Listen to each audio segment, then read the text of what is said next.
Lumilipad ang mga helicopter sa kalangitan ng snowfield habang isang babae ang masusing nakatingin sa screen ng kanyang cellphone sa isang gasolinahan. Ayon sa balita, ang malaking pagsabog sa disyertong bahagi sa timog ng lungsod ay sanhi ng isang aksidenteng kinasasangkutan ng isang gas company at patuloy pang iniimbestigahan ang tunay na dahilan. Dahil dito ay isinara ng mga awtoridad ang lahat ng rutang papunta sa disyerto pati na rin ang airspace. Sa loob ng isang umaandar na sasakyan nang marinig ang balita ay sinabi ng isang lalaki sa likuran na upuan na ang pangyayaring ito ay isang senyales na nagmamarka sa simula ng lahat, at ang susunod na 7 araw ay magiging sobrang exciting na baka magkasakit pa ang mga tao sa tindi ng mangyayari. Maya-maya nang pumasok siya sa Snow Drugstore ay tinanong ng babaeng mula sa unang eksena ang clerk kung may malapit bang murang motel. Bago sumagot ay napansin ng clerk na bago siya sa lungsod at tinanong kung siya ba ay naglalakbay. Ipinaliwanag niyang galing siya sa Japan na agad pumukaw sa interes ng lalaki dahil inilarawan niya ito bilang isang napaka-interesanteng bansa at ikinwento na minsan nang nagpunta roon ang kanyang ama. Tinanong niya kung saang bahagi ng Japan siya nanggaling kaso halatang wala sa usapan ang babae. Hindi siya sumagot kaya't nagpalit ng paksa ang clerk at nagkomento na mukhang astig ang tato sa kanyang kamay. Tahimik na sinabi ng babae sa sarili niya na hindi iyon eksaktong tato at biglang tinamaan ang ulo ng babae ng isang boses na masakit. Malinaw na tinatawag ang kanyang pangalan na Ayaka Sehio at inuutusan siyang lumahok sa Holy Grail War. Walang pakialam sa kanyang nararamdamang sakit at nakatayo ang clerk sa pintuan ng drugstore at nagkomento na mula pa kaninang umaga ay umiikot na ang mga helicopter sa itaas, na ayon sa kanya ay masama para sa negosyo at tinanong ni Sehio kung bakit. At ipinaliwanag ng lalaki na base sa kanyang nalalaman na may sumabog daw na gas tank o tubo sa disyerto kagabi. Kasabay nito nang lumabas si Sehio upang tingnan ang mga helicopter, nakita ng lalaking nasa loob ng sasakyan ang marka sa kanyang kamay gamit ang isang teknolohikal na aparato at agad nakilala ang simbolo bilang isang command seal. Sa loob ng administrative office ng Coleman Special Correction Center, may isang babaeng lumapit at nagtanong kay Director Faldias kung sino ang babaeng nasa screen, ngunit kahit siya ay hindi rin makasagot at ang alam lang niya ay kung isa siyang mage, hindi niya itinatago ang kanyang magical energy. Maaari itong isang uri ng provocation mula sa kanyang ngunit lubos na naniniwala si Faldias na hindi man lang niya napapansin ang kanilang surveillance. Sa anumang kaso sa tingin niya ay hindi siya magiging problema at tinanong ng direktor kung may nadiskubre ba ang kanyang kasamahan tungkol sa insidente sa disyerto kahapon. Iniulat nito na may mga kakaibang marka na lumilitaw sa mga familiars na natagpuan sa Comeo State, mga sugat na mukhang dulot ng isang uri ng sakit o sumpa at nang marinig ito ay inakala ni Faldias na may kaugnayan ito sa Holy Grail War. Kaugnay nito ay ipinakita niya sa kanyang computer ang mga larawan ng 2 kabataang individual na nagngangalang Flatuscardos at Tenechelk, pati na rin ang isang pilak na lobo na tila isang chimera at ayon sa direktor, 4 na masters na ang nakumpirma kabilang ang police chief. Ibig sabihin ay 3 ordinaryong tao at isang pulis at may mga palatandaan na ang Jester Cult, isa sa mga kandidatong maging master ay nagtagumpay sa pagsummon ng isang heroic spirit at gayunpaman maraming skeletal remains ang natagpuan sa kanyang workshop, kaya walang nakakaalam kung siya ay buhay pa o patay na. Tungkol naman sa mag-asawang Kika ay nakakatawa raw isipin na tatanggi silang lumahok sa Holy Grail War, lalo na kung isa sa alang-alang kung anong klaseng mag-asawa sila at dahil sa dami ng mga irregularidad, nahihirapan si Director Faldias na ayusin ang operasyon ng maayos at systematic. Ngunit sa kabila nito ay inutusan niya ang kanyang kasamahan na irehistro ang babaeng nasa monitor bilang isang level 2 observation target. Nagtanong ang babae tungkol kay Chief Orlando at sinabi ni Faldias na may malaking pagkakataon silang magbahagi ng impormasyon sa police chief, kina Flat at sa Silver Wolf. Total hindi madaling itago ang isang Holy Grail War, samantala sa Clock Tower ang punong himpilan ng mga mage sa England at 2 lalaki ang nag-uusap tungkol sa isang bagay na hindi kapanipaniwala, isang Holy Grail War na nagaganap sa United States. Ayon kay Lord Elmeloy Roman at ito ang taong nagpilit kay Lord Langal na gumamit ng naturang disguise na si Faldias, alam na alam ito ni Langal at sariwa pa sa kanya ang galit, lalo na dahil nagpapanggap si Faldias bilang kanyang apprentice at tuluyan siyang niloko. Gayunpaman ay itinuro ni Elmeloy na ang ganitong kilos ay karaniwan sa mga mage na dating disipulo na inaagawan ng pwesto ang kanilang mga guro. Tinalakay rin nila kung ano kaya ang layunin ng United States sa pagsisimula ng isang digmaang ganito kalaki. Dahil kung ang hangarin lang ay ang Holy Grail at hindi na kailangang ipaalam ito sa publiko, hindi maunawaan ni Langal ang dahilan at tinanong niya ang opinyon ng Lord at sa tingin niya, may kahit isang grupo sa digmaang ito na gustong magtago ng impormasyon, habang ang isa naman ay gustong ipakalat ito sa malawakang paraan. Ang dalawang grupong ito ay lumilitaw at nawawala sa likod ng mga pangyayari at sa madaling salita, hindi iisa ang posisyon ng United States at may isang grupo na itinatrato ang paglitaw ng Grail bilang isang checkpoint na kailangang lampasan, o sinusubukan nilang patatagin o maramihang ulitin ang mismong sistema ng digmaan. Posible ring ang layunin ay tipunin ang maraming mage sa Snowfield upang suriin ang istruktura ng labanan. Galit na nagtanong si Langal kung gusto ba ng United States na ang mga mage na hindi kabilang sa kanila ay suriin ang isang himala na kasing antas ng ikatlong mahika. Sumang-ayon si Lord Elmeloy na hindi ito may isip para sa kanila, dahil ang mga mage ng Clock Tower ay karaniwang naghahanap ng landas ng mag-isa ngunit ang mga malalim mag-aral ng mga misteryo ay maaaring may ibang pananaw, sa anumang kaso ay nahihirapan din si Elmeloy sa paghawak sa sarili niyang mga apprentice, at mahalagang tandaan na marami pang kulang na piraso bago tuluyang maunawaan ang buong palaisipan. Ayon kay Langal ay binanggit ni Foldies na walang Saber-class servant sa Holy Grail War na ito, na lalong nagpapatunay kay Lord Elmeloy na talagang irregular ang lahat tungkol sa labanang ito at sobrang irregular na napapaisip siya kung talagang balak ng United States na simulan ang digmaang ito. Sa kasamaang palad anuman ang naiisip niya ngayon ay haka-haka o kutob lamang at kinamumuhian niya ang ideya na may mga taong iniisip na ang digmaang ito na para bang isa lamang palabas. Sa sandaling iyon isang masayahing batang babae ang nanunood sa galaw ng kanyang kaaway habang kumakain ng popcorn sa kanyang kwarto. Bumalik sa Snow Drugstore sa wakas ay nagbigay ang clerk kay Sehio ng ilang rekomendasyon kung saan pwedeng magstay, tinanong niya kung may elevator ang alinman sa mga iyon ngunit napansin niyang wala talagang alam ang lalaki.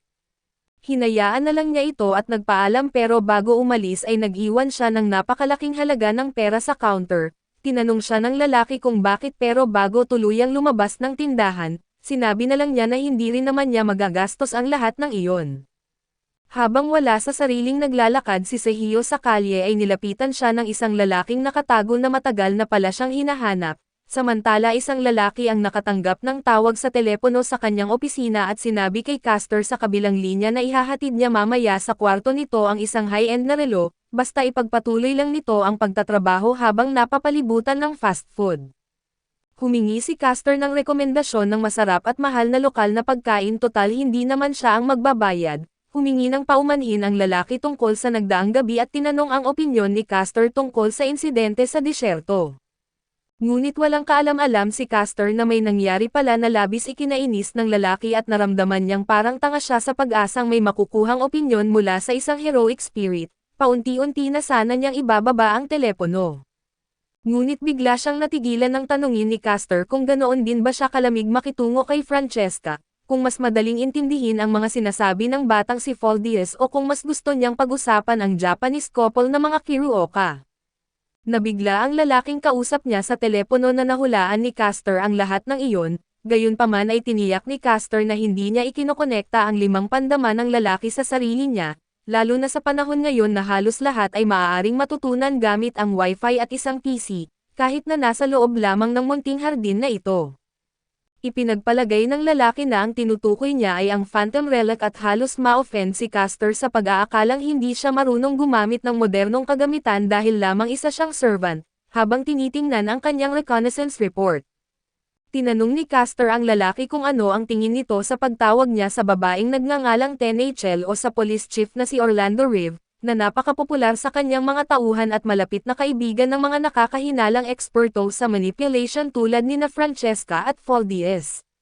Sa katunayan ay binanggit niya na si Foldies ay isa sa mga taong nag-organisa ng Holy Grail War na ito at maraming spy na nakapasok sa syndicate, dahilan upang lalo pang kinabahan at mag-alala ang lalaki at para lalo pang tumaas ang tensyon, iminungkahi ni Castor na maaaring nakatap ang tawag na ito o may nakikinig sa kanila. Dahil sa sitwasyon ay inamin ng lalaking nasa kabilang linya na minamaliit niya ang kakayahan ni Castor, ngunit malinaw niyang sinabi na may plano rin siya kung magpapatuloy si Castor sa ganitong pananalita at panunokso. Tinanong ni Castor kung balak ba siyang patahimikin gamit ang command seal, ngunit sinabi niyang may mas mabuting paraan kaysa gumamit ng isang bagay na 3 beses lang magagamit. Sa kasong ito, gaya ng sinabi na niya, ay sapat na ang bigyan siya ng pinakamasarap na pagkain sa napakaraming dami para manatiling tahimik si Castor. Sa susunod na eksena ay muli na namang ginugulo si Seijo ng babaeng boses sa kanyang ulo na pilit siyang inuutosang lumahok sa Holy Grail War. Habang ang kanyang katawan at isipan ay tila inililipat sa isang ganap na madilim at psychedelic na kapaligiran, na para bang hinihila siya papasok sa isang bangungot, at ayon sa boses na iyon, kung tatakbo si Seijo, lalamunan ng sumpa ang kanyang buhay. Pagkatapos ay nagising si Seijo sa isang hindi pamilyar na lugar at napansin na nakagapos ang kanyang mga bukong-bukong at mga kamay. Lumitaw ang lalaking responsable sa kanyang pagkakahuli at sinabi na kung ang plano niya ay magtago, labis niya itong minamaliit, at sinabi rin nito na ang markang nasa kanya ay hindi isang command seal at tinanong kung bakit siya pumunta sa lungsod na ito. Sumagot si Seijo na hindi niya talaga alam, kundi may isang kakaibang babaeng nakaputi na nagsabi sa kanyang pumunta roon, at kinutya ng lalaki ang katotohanang isa siyang magus na naligaw ng landas, na ngayon ay ginagamit bilang sakripisyo ng laman na manika ng mga Innsburn.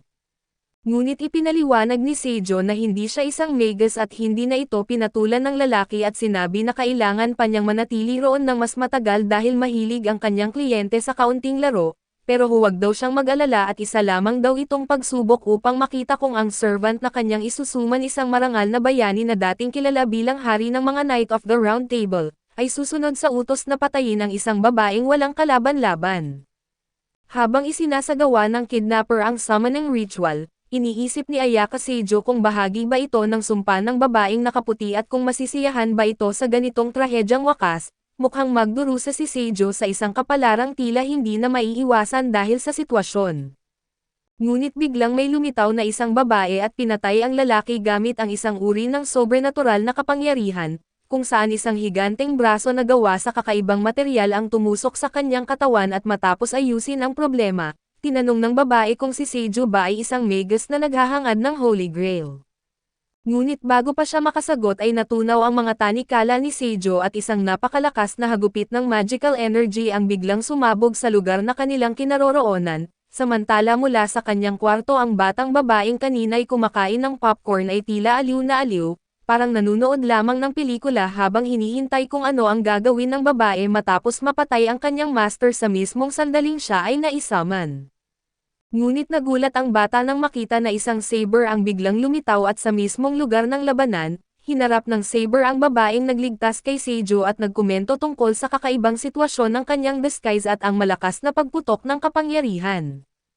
Tinanong niya kung may kaugnayan ba siya sa matandang lalaki ng bundok, at pagkatapos nito, nagpakita ang babae ng napakabilis na galaw. Sa unang pagkakataon ay may nakita ang saber na mas mabilis pa kaysa kay Locke Exley. Sa parehong bilis ay bigla siyang nawala at nagtago sa blind spot ng kalaban bago muling umatake. Ngunit madali itong napigilan ng saber na agad hinugot ang kanyang Excalibur. Sumagot siya ng isang napakalakas na magic attack na nagdulot ng matinding pagsabog sa loob ng gusali at nabutas ang kisame at nagkaroon ng napakalaking butas. Ngunit kinailangan aminin ng knight na nakatakas ang kanyang kalaban mula sa atake na iyon na isang kahangahangang nagawa. Gayunpaman ay hinarap niya si Seijo at tinanong kung siya ba ang kanyang master, at galit na tumanggi si Seijo at sinabi na hindi siya iyon, hindi na niya susundin ang kagustuhan ng mga taong tulad niya, at sa sandaling iyon, mabilis na dumating ang mga state officer sakay ng helicopter at pumasok sa wasak na kisame. Itinutok nila ang kanilang mga armas sa knight at inaresto siya dahil sa trespassing at pagsira ng ari-arian. Walang patumpik ay nagsimulang magbalita ang mga pahayagan tungkol sa pagsabog sa opera theater na matatagpuan sa downtown Snowfield, kung saan nakuha ng mga kamera ang 2 posibleng sospek na inilalabas ng gusali na nakaposas at inaalalayan ng pulisya. Kasabay nito at matapos malaman mula sa isang kontak na ang pagsabog ay sanhi ng pagsummon kay Saber, iniutos ni Director Paul Diaz na ipahayag na isa lamang itong aksidente kung saan nasunog ang pinturang ginamit sa renovation. Ngunit tuluyang nawala ng kontrol ang sitwasyon nang si Saber mismo ay humarap sa buong publiko at inamin na siya ay nahihiya sa pagsira ng teatro, isang sagradong lugar para sa sining, at gayunpaman ay alinsunod sa kanyang mga panata bilang isang kabalyero. Nangako si Arthur Pendragon na babayaran at aayusin niya ang pinsalang idinulot niya sa lipunan dahil sa kanyang ginawa. Matapos nito ay malinaw na sumukol na si Faldias sa pagtatangkang itago ang insidente at napaisip kung bahagi ba ito ng plano ni Francesca, samantala at habang patuloy na minamasdan ang lahat ng pangyayari, napahalakhak ang batang babae sa kanyang kama matapos makita ang nangyari. Halos hindi niya mapigilan ang sarili habang sinasabi na marami na siyang nasaksihang Holy Grail War, ngunit ito ang unang pagkakataon na nakakita siya ng isang servant na inaresto ng pulis at sa pagbanggit sa kanya at habang nasa harap pa rin ng media at ng maraming tao, idineklara ni Arthur na ipinagdarasal niyang mapuno ang buhay ng lahat ng kaluwalhatian ng musika. Lumipat naman ang eksena sa sangay ng Holy Church sa Las Vegas, Nevada at doon ay tinanong ng isang pari kung nakikinig ba si Hanza at sumagot ito na oo, kahit naabala siya sa cellphone habang nag-uusap sila. Ayon kay Hanza ay kailangan lamang iparating ng pari ang kalooban ng Diyos para lipulin niya ang kalaban.